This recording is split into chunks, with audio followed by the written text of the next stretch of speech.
I'm in Odessa, Texas, working the oil field. Or I did work in the oil field. Things have really changed so badly, in fact, that we are all wondering what history holds for our industry. Or if not just history, what if the current situation that's going on in our country and its economic problems, if it will not affect the way that we do our business. In fact, we don't know if we're going to survive. Does that sound so bad? Does that sound like we may not make it? Well, we're a hardy industry, and we believe in ourselves. We feel like we're very, very independent. So independent, in fact, one of the things that we actually believe that we can do is communicate to each other and to you. So this morning I'd like you to meet Mr. Jay Colquitt. Jay, it's good to know that you're here with me today. I'm glad to be here, John. Glad to be here. And I'm thinking, Jay, that you have done something for this industry that is probably one of the most positive things that could help it, in my mind. And what is that? John, I've developed a website called oilfieldtrash.com. Oilfieldtrash.com. Oilfieldtrash.com. The base roots of this oil field was always considered oil field trash, and we're proud of it. Does that mean that we're bad? Does that mean it's just a name? It's just the name. It's something that people can relate to. All of us, no matter what you work in the oil field, everyone has always considered themselves, or someone else did, consider them oil field trash, and I'm proud of it, and most everyone else is too.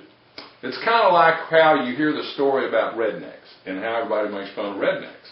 But if you get your car broke down, who's going to work on your car, right? Redneck. Yeah, so we're talking about oil field people who know the industry. They extract that oil and gas from the ground. But the problem is nowadays, Jay, we got a little economic problem going on in the oil field. How can you help with that?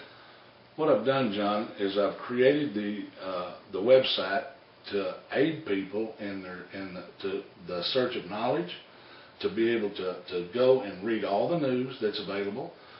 Jay Colquitt, how long have you been in the oil field? Oh, John, I've been in the oil field since 1971. I've worked all over the world. I know people from everywhere. Worked in 53 countries and 33 states. When I was in Rankin High School, couldn't pass Spanish. Now I can speak 7 languages. And it's all due to having to go do it.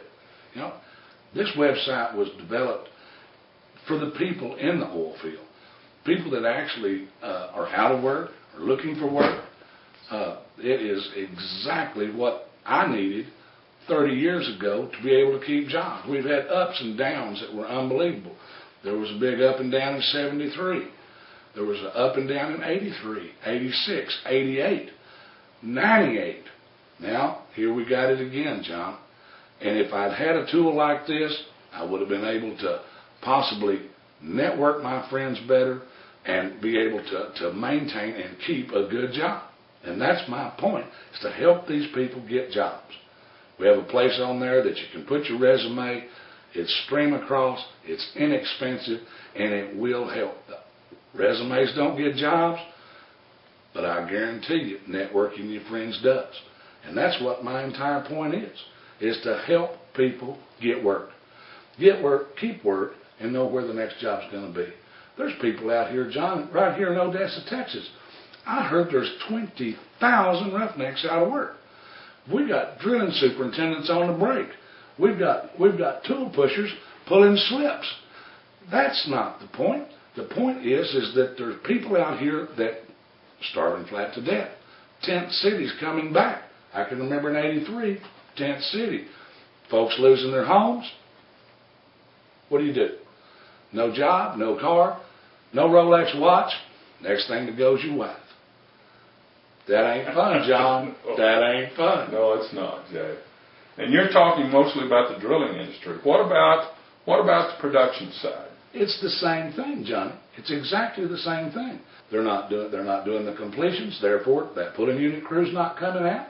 Okay. Well, there's companies around, John, that just drill the hole, put the bucket over the hole. They're drilling in order to keep leases.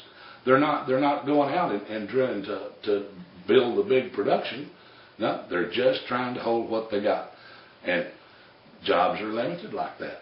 So, What you're saying is, though, if I hear you right, it doesn't matter if it's production, it doesn't matter if it's drilling.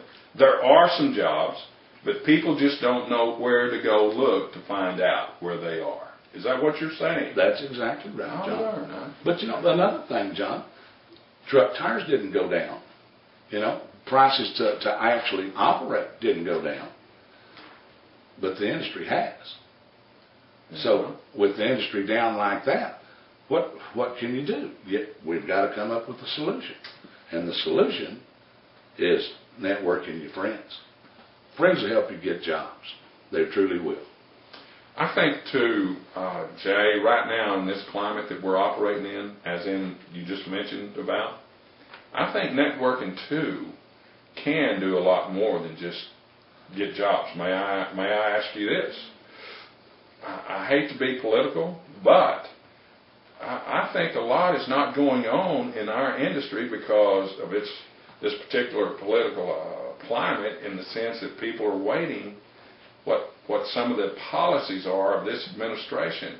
Don't you think they need to have a place to go to get the straight story of what's going on, and you're not seeing on any news or newspapers, television news, any of that stuff? Where else could they go to get it, Jay? They can go to oilfieldtracks.com.